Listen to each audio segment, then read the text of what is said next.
স্বভাবতই এই ঘটনাকে কেন্দ্র করে তৈরি হয়েছে জোর বিতর্ক। শরৎচন্দ্র মিনি মার্কেটের অভিযোগকারী ব্যবসায়ীদের দাবি, অনুমোদিত নকশার বাইরে নির্মাণ কাজ চলছে এবং দমকলের জন্য নির্ধারিত ফাঁকা জায়গায় দোকান তৈরির চেষ্টা করা হচ্ছে। বিষয়টি নিয়ে জেলা প্রশাসন, বিধায়ক ও পুরসভায় অভিযোগ জানিয়ে সরকারি নিয়ম মেনে নির্মাণের দাবি তুলেছেন তারা। অভিযোগকারী ব্যবসায়ী মুক্তা সাহা ও প্রদীপ ঘোষের বক্তব্য, প্ল্যান ছাড়া নির্মিত অংশে তারা দোকান নিতে রাজি নন। তাদের আশঙ্কা, ভবিষ্যতে পুরসভা অবৈধ অংশ ভেঙে দিলে ব্যবসায়ীদের ক্ষতির মুখে পড়তে হবে। পাশাপাশি আগে যে ম্যাপ অবস্থানে দোকান ছিল সেই অনুযায়ী দোকান বরাদ্দের দাবিও জানান তারা। সমস্যা বলতে দেখুন, আমরা এই মার্কেটের পুরাতন ব্যবসায়ী এবং আমাদের স্থায়ী ঘর, স্থায়ী মানে আমাদের ঘর আছে এবং ঘরের জন্য আমরা টাকাও জমা করিয়েছি। কমিটির হাত দিয়ে মিউনিসিপ্যালিটিতে টাকা জমা হয়েছে, কিন্তু আমাদের ঘরগুলো হওয়ার পরে যে বিল্ডিং হচ্ছে, বিল্ডিংয়ের আমাদের যেখানে ছিল সেখানেই আমরা পাবো, সেটাই জানতাম।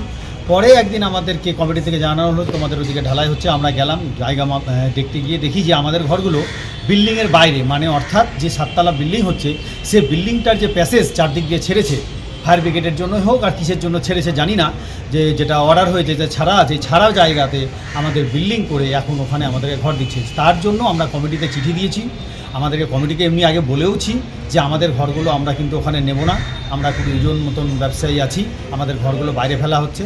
তা হচ্ছে আমাদেরকে বিল্ডিংয়ের ভিতরে যেখানে আমাদের ঘর ছিল, আমাদের ঘরের কাগজ আছে, আমরা পুরাতন কাগজ আছে এবং কাগজ দেখতে চাইলে কাগজ দেখিয়ে দিব এবং যে পেমেন্ট করেছি টাকা সেটাও দিয়ে দিব, দেখিয়ে দেবো। কিন্তু আমাদের কথা হচ্ছে যে আমাদের ঘরগুলো আমাদের বিল্ডিং, যেখানে বিল্ডিং তৈরি হচ্ছে তার কোণা থেকে, মূল বিল্ডিংয়ের কোণা থেকে যেখানে ছিল সেখান থেকে আমাদের দিতে হবে। আমরা বি ব্লকের 3 নম্বর ঘরের মালিক আমরা বাজারে মানে মার্কেটের লাস্ট প্রথম ঘর আমাদের। এই জায়গাতে যখন বিল্ডিং হয়েছে সেই বিল্ডিংয়ের যেটুকু প্রথম দিকে যে সীমানা আছে আমরা ওখানে পাবো, কিন্তু কমিটি সেটা মানছে না। জোরজবরদস্তি তারা ফায়ার ব্রিগেডের যে জায়গা ছিল সেই জায়গার উপরে তারা ঘর করছে এবং সেই জায়গা আমাদেরকে দেওয়ার জন্য তারা রেডি হয়ে আছে এবং দিবে, আমরা তা নিব না। নিজস্ব ঘর কেন আমরা ফায়ার ব্রিগেডের রাস্তা নিব? সরকারি ঘর,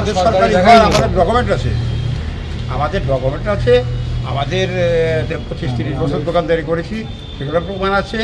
আমরা কোন দুঃখে আমার নিজস্ব রেস্টের জায়গা থেকে আমি ভিস্টের জায়গা নিয়ে দেবো, ফায়ার ব্রিগেডের জায়গা নিয়ে দেবো, এটা আমরা নিব।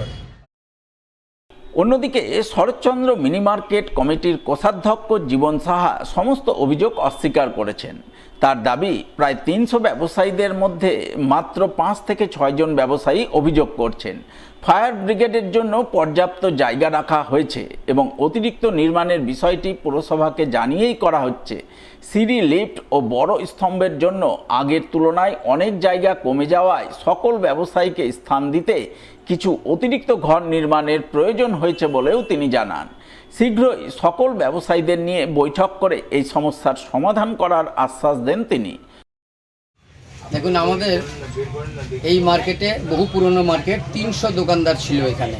আমাদের লিস্ট সব জায়গায় জমা দেওয়া আছে, বেনিয়মের কিছু নাই। এই লিস্ট কয়েক বছর আগে থেকে পৌরসভায় জমা দেওয়া আছে, চেম্বারে জমা দেওয়া আছে, সব জায়গায় আছে। সেই লিস্ট অনুযায়ী বন্টন হচ্ছে। এবার মার্কেটটা তৈরি করার সময় 300 দোকানদারকে পুনর্বাসন দিতে হবে। সাইডে জায়গা যে ছাড়া হয়েছিল বলছে ফায়ারের জন্য আমাদের বাজারে পর্যাপ্ত জায়গা, রাস্তা ছাড়া আছে, 14 ফিটের রাস্তা। এবং বর্তমানে নতুন যে সিস্টেম, গোটা বিল্ডিং পাইপ লাইন হবে ফায়ারের জন্য, তাতে ফায়ারের কোনো সমস্যা নাই।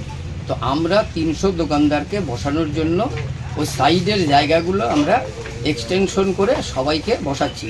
এখানে বেনিয়মের কোনো ব্যাপার নাই, এখানে কোনো কিছু হচ্ছে না।